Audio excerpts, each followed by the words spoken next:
Hello friends, तो आज हम देखते हैं टूटो बिखरो और देखो का अगला पार्ट नंबर 4। इसमें जो है पूरा निष्कर्ष समझेंगे कि आखिर इसका मतलब क्या है।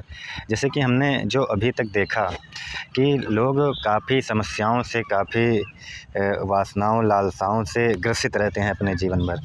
कोई अकेलापन फ़ील कर रहा है, कोई किसी के पीछे भाग रहा है, वो नहीं मिल रहा है, किसी को मिल भी जा रहा है, वो संतुष्ट नहीं हो रहा है। मतलब इस जीवन में कोई संतुष्ट नहीं होता, हर कोई दुखी होता है। दुख ही है इस जीवन का सत्य। अगर आप प्रकृतिवश जी रहे हैं तो सब कुछ मतलब दुख ही दुख है। अब किसी को किस बात का दुख, किसी को किस बात का दुख। कुछ लोग उसी में टूट जाते हैं, कुछ लोग बिखर जाते हैं, कुछ लोग निखर जाते हैं। तो निखर जाने का मतलब ये नहीं कि आप जॉब पा गए, जीवन में सक्सेस हो गए और आप जो है एक अच्छी लाइफ जी रहे हैं, तो इसका मतलब ये नहीं हुआ कि आप निखर गए। मतलब आप सफलता पा गए तो इसका मतलब ये नहीं है कि आप कि ईर्ष्याएँ, लालसाएँ, वासनाएँ ये सभी चीज़ें ख़त्म हो गई, दुःख दर्द ये सभी चीज़ें ख़त्म हो गई ना। बस सिर्फ़ आपका मन जो है अदर साइड चला गया, आपका माहौल बदल गया। उस माहौल में आपके पास आपने प्रायोरिटी किसी और चीज़ को दे दी, तो उस पर आपका शिफ्ट हो गया माहौल। जैसे अगर आप मान लो आपको मोह है फैमिली से और आप मोह में फँसे हुए हैं, उसके बाद आप जॉब करने लगे या आप जॉब के पीछे भाग रहे हैं, तो आपका प्रायोरिटी शिफ्ट हो गई। तो प्रायोरिटी जिस पर होगी आपकी, वो तुम्हें ज़्यादा दुःख देगा। अब चाहे वो जॉब हो, चाहे फैमिली हो, चाहे लालसा हो, किसी चीज़ की कामना हो, तो प्रायोरिटी जिसको दोगे वही दुःख देगा। तो वैसे तो पूरी दुनिया में लाखों लोग मरा करते हैं, पैदा होते हैं, लेकिन दुःख नहीं होता, क्योंकि हमें उनसे क्या मतलब है, हमारी कोई प्रायोरिटी है नहीं उनको लेकर।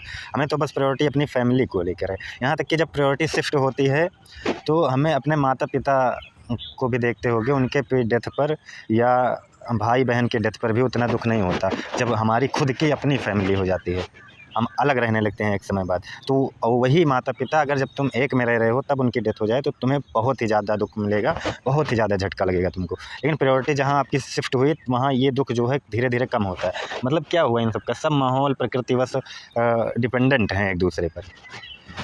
तो मेरे कहने का मतलब ये है कि कोई ऐसा दुःख जिससे कि आप एकदम टूट ही जाएँ, वो कब होता है? जब आपकी प्रायोरिटी वाली चीज़ें, जिसको आप बहुत प्रायोरिटी दे रहे हो, वो आपको ना मिल पाए, वो आपसे दूर हो जाए, अचानक कुछ ऐसा हो जाए।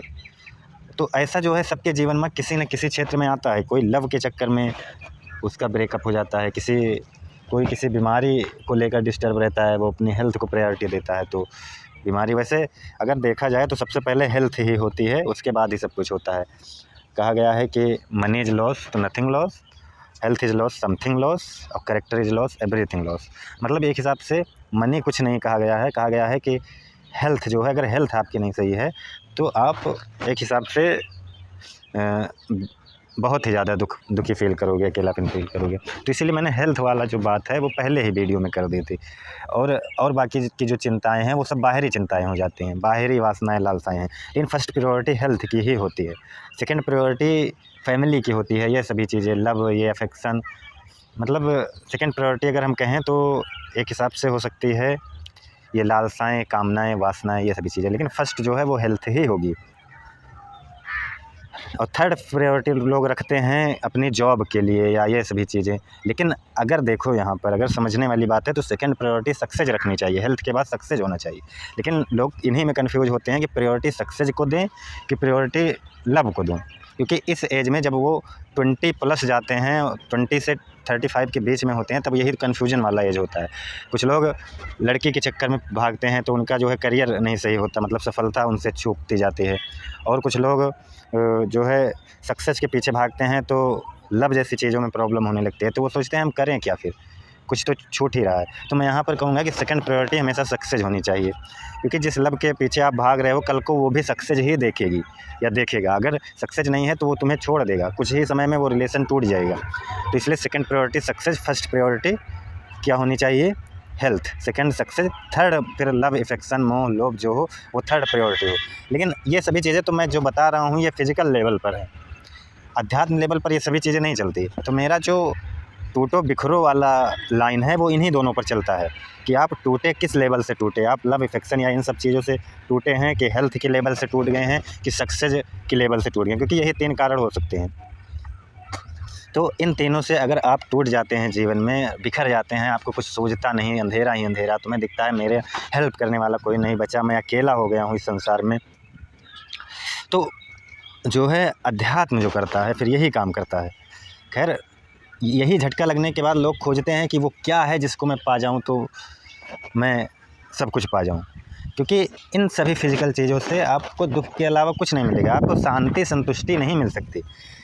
क्योंकि अगर हम देखें तो एग्जाम्पल लें तो जैसे राजा जनक जो थे उनके पास सब कुछ भरा पड़ा था, वो राजा थे, सब कुछ था उनके पास, लेकिन फिर भी उनको शांति नहीं मिल रही थी। तो अष्टावक्र जी के पास जाकर यही कहते हैं कि हे राजन, मुझे शांति चाहिए, मैं कैसे उस शांति को प्राप्त करूं? क्या है जो मुझसे छूट रहा है, मैं नहीं पा रहा हूँ, हमेशा किस चीज़ की कमी हमें खल रही है। और यही बात गौतम बुद्ध के साथ भी होती है, उनके पास भी सब कुछ होता है लेकिन फिर भी उनके अंदर वो कमी होती है। आप क्या समझते हैं, चार दृश्य देखकर कोई ऐसे थोड़ी संतुष्ट हो जाएगा? उनको भी कुछ कमी जीवन भर खल रही थी, भले ही वो राजा के बेटे थे। तो ये फिजिकल चीज़ों से सब कमियां नहीं दूर होती। आप सोचते हैं कि मैं वो पा जाऊंगा तो मैं सुखी हो जाऊंगा, नहीं, आप वो जिसके पीछे भाग रहे हैं वो भी मिल जाएगा, तब आप नहीं सुखी होंगे। इसी पर एक कहानी है कि भाग रहे हो जिसके पीछे, यदि वो मिल गया तो क्या करोगे? अगर वो मिल भी गया तो क्या करोगे? और जिसे तुम ये कहते हो वो सुकून है, और यदि उसको वो भी मिलने पर सुकून न मिला तो क्या करोगे? और सच में वो भी मिलने पर सुकून नहीं मिलेगा, कुछ समय के लिए क्षणिक सुकून भले मिलेगा, फिर तुम्हारी लालसाएं कामनाएं भागेंगी इधर उधर, क्योंकि माहौल बस तुम्हारी लालसाएं कामनाएं बदल जाएंगी। तो इन्हीं को देखने के लिए फिर आगे आता है देखो, ऑब्जर्वर। फिर ऑब्जर्वर क्या करता है, ये लास्ट जो है, इस लास्ट शब्द जो है टूटना बिखरना, तो इन्हीं सब में आप टूट बिखर जाओगे फिजिकल लेवल पर। आप कुछ भी पाने की कोशिश कर रहे हो, नहीं मिल रहा है, आपकी हेल्थ नहीं सही है, उसकी वजह से आप परेशान हो, आप जो है लालसाएं बहुत सी आपकी बंधी हुई हैं, इन्हीं सब में आप गुथे हुए हो।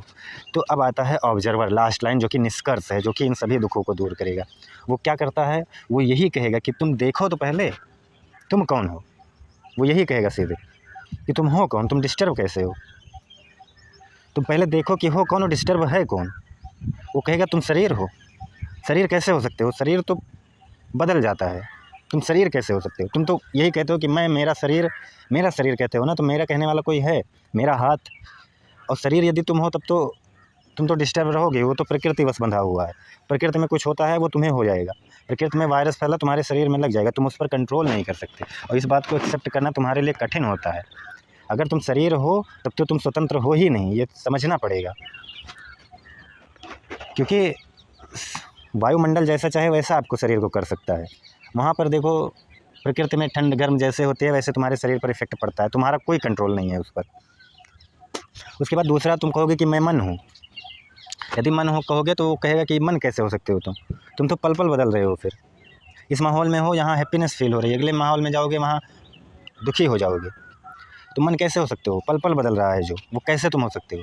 तो तुम कहोगे कि मेरे अंदर ऐसा कोई है जो नहीं बदल रहा है, जो इन सबको देख रहा है, तो कहोगे कि वो जीवात्मा या मन या अहंकार जैसी चीज़ें हैं ना, वो भी नहीं है। इस पर साइंस फिर कह देता है कि वो मेमोरी की कंटिन्यूटी है, कि जो तुम कल थे आज तुम वही हो, कोई स्थिर चीज़ नहीं है। साइंस कहेगा ये तुम्हारे अंदर कुछ ऐसा नहीं है जो तुम्हें ये कहे कि कल तुम वही थे आज वही हो। और यही चीज़ अध्यात्म भी कहेगा कि तुम्हारे अंदर कुछ नहीं है, कोई आत्मा नहीं है। आत्मा तो वैसे भी नहीं है, लेकिन जीवात्मा जो कहते हैं वो जीवात्मा वही आत्मा का, आत्मा सभी सब कुछ आत्मा ही है। तो वो जब शरीर जैसे सभी जगह है तो शरीर में भी है, तो इसीलिए उसको जीवात्मा कह देते हैं। तो इसका मतलब ये नहीं कि वो है तुम्हारे शरीर में, वो है नहीं, बस कहा जाता है। जैसे वायु तुम्हारे शरीर में भी है, बाहर भी है, तो इसीलिए इसका मतलब ये थोड़ी हो गया कि वायु तुम्हारे शरीर में है। वैसे वायु की तरह ही आत्मा को भी समझो, आत्मा कोई पर्सनल नहीं है, एक ही आत्मा सब में व्याप्त है, वही परम चेतना है, वही चेतना सब में व्याप्त है, वही आत्मा है। तो वही अध्यात्म कहता है कि फिर दुखी कौन है यहाँ पर, दुख है किसको आखिर? तुम शरीर नहीं हो, तुम मन नहीं हो, विचार तुम्हारे माहौल और परिस्थिति बस कंडीशनिंग है, तो डिस्टर्ब है कौन? डिस्टर्ब है तुम्हारा अहंकार, तुम्हारी मैं भावना, जो ये मान रखा है कि मैं हूँ, वो ना होते हुए भी है, खुद को मान रहा है। यहाँ तक कि साइंस भी कहती है नहीं है, साइंस की बात भी तुम नहीं मानते। साइंस कहती है वो मेमोरी की कंटिन्यूटी है, ना कि कोई बैठा है जो देख रहा है कि तुम हो। अभी मस्तिष्क में चोट लग जाए सब कुछ भूल जाओगे। तो वही बात है, यहाँ पर तुम्हारे अंदर कोई नहीं है। और ये जो शरीर, ये मन है, ये प्रकृति और माहौल, बस प्रकृति के गुणों और नियमों से ये शरीर चल रहा है। तुम इन चीज़ों को मान ही नहीं सकते, तुम्हारा मन इसको मानने से राज़ी नहीं होगा, इसको मानने के लिए कि मैं कुछ हूँ ही नहीं। तुम्हारा अहंकार, तुम्हारी वो मैं भावना इसको मानने के लिए राज़ी ही नहीं होगी कि मैं कुछ हूँ ही नहीं। यहाँ प्रकृति बस सब कुछ हो रहा है, मैं कुछ हूँ ही नहीं, और सच में तुम कुछ नहीं हो। ये जो शरीर है और ये जो मन है, ये माहौल और प्रकृति बस चल रहा है। सोचो, विचार तुम्हें कंट्रोल कर रहे हैं और विचार प्रकृति और माहौल से आ रहे हैं। ये कितनी गजब की बात है।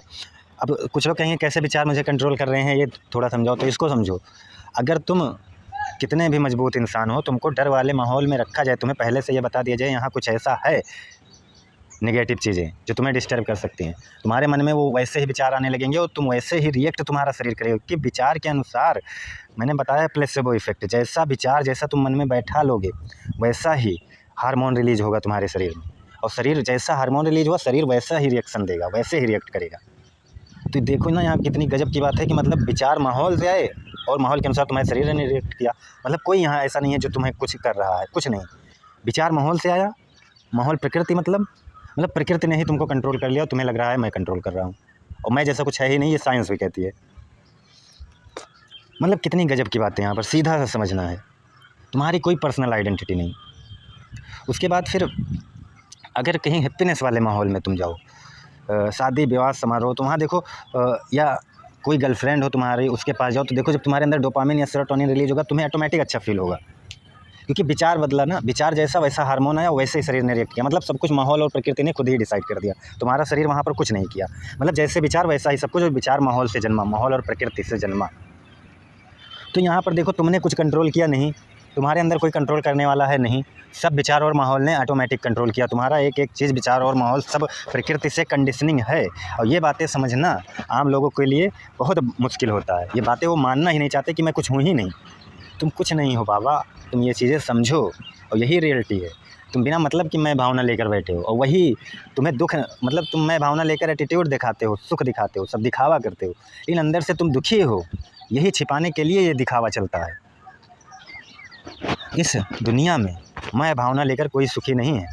कोई कितना भी अमीर क्यों ना हो जाए, उसको किसी न किसी बात का दुख होगा ही होगा। वो संतुष्टि और शांति पा ही नहीं सकता। कोई राजा जनक से ज़्यादा अमीर कैसे हो सकता है? कोई गौतम बुद्ध से ज़्यादा अमीर कैसे हो सकता है, जिनके पास कि सब कुछ भरा जरा हो? ऐसे बहुत से ऋषि हुए हैं जो कि अमीर घर से ही थे। और कुछ लोग फिर यहाँ गरीबों का एग्जाम्पल देने लगेंगे, तो वो भी तो आखिर वही चीज़ें किए हैं। जैसे कबीर दास जी, जैसे हमारे ऐसे बहुत से लोग हैं। ऐसे हमारे हैं रमण महर्षि जी, उनको भी ऐसा ही झटका एक लगा जीवन में, जिससे कि उन्होंने भी इन विचारों को ऑब्जर्व किया और देखा कि मैं कौन हूँ। तो उन्होंने यही पाया कि मैं कुछ नहीं हूँ, ये शरीर कुछ नहीं है, ये प्रकृति और माहौल, बस यहाँ अपने आप सब कुछ हो रहा है। मेरे विचार भी प्रकृति से आ रहे हैं और मैं उसको सिर्फ ऑब्जर्व कर सकता हूँ बस। रमण महर्षि को 19 साल की अवस्था में मृत्यु का डर सताने लगा था, तो इसीलिए उन्होंने उस अमरता को खोजने की कोशिश की। तो उन्होंने यही पाया, ये डर, ये चिंता, ये वासनाएं, ये सभी चीज़ें तो प्रकृति और माहौल बस चल रही हैं।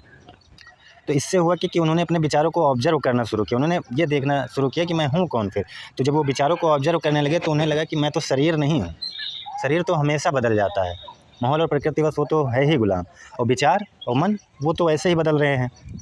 तो वो जब विचारों को ऑब्जर्व करते करते वो इसी निष्कर्ष पर पहुँचे यहाँ की प्रकृति और माहौल बस प्रकृति के गुणों के अनुसार सब कुछ हो रहा है अपने आप।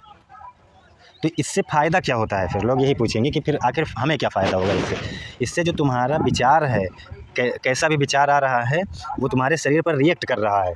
इससे गुस्सा वाला विचार है तो आपके शरीर के हार्मोन्स बढ़ा देगा, एड्रेनालिन, कॉर्टिसोल, जिससे आपको गुस्सा होगा, चिंता होगी, बेचैनी होगी। और खुशी वाले हार्मोन में आपको डोपामिन रिलीज होगा, तो हैप्पीनेस फील होगी, शांति फील होगी। तो जब आप विचारों को देखेंगे तो देखते देखते आप सोचेंगे कि ये विचार तो प्रकृति और माहौल बसाते हैं। इससे जो विचारों का कंट्रोल है तुम्हारे शरीर पर वो डाउन हो जाएगा। मतलब जो विचार जैसे आ रहे हैं वैसा तुम्हारा हार्मोन रिलीज हो जा रहा है। तो इससे होगा क्या कि अगर आप विचारों को देखने लगेंगे तो आपका हार्मोन तुरंत रिएक्ट नहीं करेगा। जैसे आप विचारों के साथ जो बह जा रहे हैं, जैसे विचार वैसे हार्मोन रिलीज हो रहे हैं, वैसे आप बह जा रहे हैं। तो इससे होगा क्या कि आप उन विचारों को देखेंगे तो हार्मोन तुरंत रिलीज होकर बह नहीं जाएगा, आप प्रकृति बस बहेंगे नहीं। फिर आप देखेंगे और समझेंगे कि ये तो सिर्फ विचार है, एक विचार है। और इस लेवल पर आप कहोगे कि सिर्फ ये तो एक विचार है, लेकिन आप उसमें कहते ही नहीं हो, आप उसमें बहते भी हो। लेकिन दृष्टा होने पर, विचारों के प्रति अवेयर होने पर आप बहोगे नहीं। आपके शरीर पर यही फ़ायदा होगा कि आप डरोगे नहीं फिर कहीं जाने पर। भले ही विचार कितने डराएं आपको, आप समझ जाओगे कि ये तो बस विचार ही है, और विचार ही है तो हार्मोन रिलीज़ नहीं होगा आपके अंदर, कहीं ना कहीं एक पॉजिटिव चीज़ें रहेंगी कि ये तो बस विचार ही है। अभी लोग कितना भी कहते हैं कि ये तो बस विचार ही है, लेकिन उनके अंदर वो गहराई नहीं है, इसलिए वो विचारों के साथ कितना भी कहें वो बहते ही जाते हैं। लेकिन जब आपके अंदर गहराई आएगी कि विचार तो माहौल और प्रकृति बस पल पल बदल रहे हैं, और गहराई आ गई आपके अंदर इन चीज़ों को देखने की, तब आप विचारों के साथ बहेंगे नहीं। फिर आपका शरीर भी कंट्रोल में होगा, वो विचारों के अनुसार बहेगा नहीं। आप दृष्टा होते चले जाएंगे धीरे धीरे, सभी दुखों और लालसाओं कामनाओं के प्रति दृष्टा हो जाएंगे। ये लालसाएँ कामनाएँ ये क्या है, ये चीज़ें आप जान जाएंगे कि ये सभी चीज़ें प्रकृति और माहौल वश आती हैं। और इसी चीज़ को साइंस ने कहा है कि जो देखता है इसको वो तुम्हारा मन ही देखता है तुमको, और इसी को ही अध्यात्म कह देता है, कोई परम चेतना है। बाकी बातें एक ही हैं, दोनों एक ही बात करते हैं। आत्मा क्योंकि कोई वर्णनीय या अकल्पनीय ही है, अवर्णनीय ही है, तो बात एक ही हो गई। मतलब दोनों तुम्हारी थॉट को जो है यही बताना चाह रहे हैं कि वो प्रकृति और माहौल वश आती है, तुम उनको ऑब्जर्व करो बस। ऑब्जर्व करने को दोनों कहते हैं।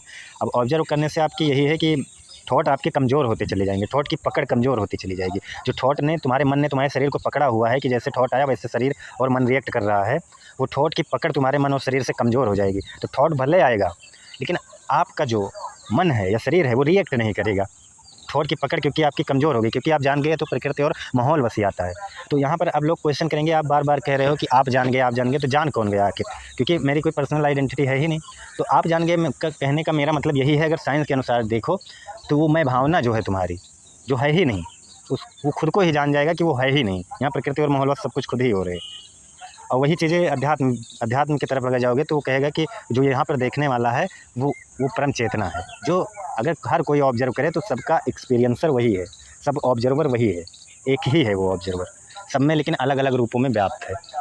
मतलब है वो एक, लेकिन सब में वही है, लेकिन सबके अंदर वो मैं भावना और प्रकृति और माहौल वो मैं भावना की मजबूती सबको अलग कर रही है। तो दुख यहाँ है ही नहीं। दुख अगर तुम पूछोगे है तो अध्यात्म कहेगा किसको दुख है, तो वो ऐसे ही डिस्कस करेगा कि कोई मैं है ही नहीं जिसको दुख हो, तुमने खुद ही सब बना लिया है प्रकृति और माहौल। तो ये जो है दुख का सार है एक हिसाब से समझे तो। दुख जैसा कुछ नहीं, सुख जैसा कुछ नहीं, पुण्य पाप जैसा कुछ नहीं, सब कुछ तुम्हारे ही मन का बनाया हुआ वहम है, तुम्हारे ही मन का बनाया हुआ डर है। डर और लोभ ही सभी चिंताओं, वासनाओं, कारणों का जड़ है। ईर्ष्या, लोभ, द्वेष सब यही मन का ही सब खेल है। सब प्रकृति और माहौल बस बंधे हुए हैं। क्यों इन सब में फंसे हो बिना मतलब के? आपके ऑब्जर्वर से आपके विचार कमज़ोर होते चले जाएंगे, उसकी पकड़ कमज़ोर हो जाएगी। आप एक अच्छा जीवन तब कहेंगे कि मैं जीवन जी रहा हूँ। अभी जीवन आप काट रहे हो क्योंकि तुम खुद को ही नहीं जानते, तुम कुछ हो ही नहीं, झूठे बिना मतलब की आइडेंटिटी पकड़ के लेके बैठे हो कि मैं हूँ, तुम कुछ नहीं हो। हाँ, लेकिन एक हिसाब में तुम ही सब कुछ हो। यदि तुम उस ब्रह्म को, उस आत्मा को पहचान लो, अपने विचारों को ऑब्जर्व करो तो ये निष्कर्ष है इसका। आज के लिए इतना ही, इससे समझो, जानो। धन्यवाद।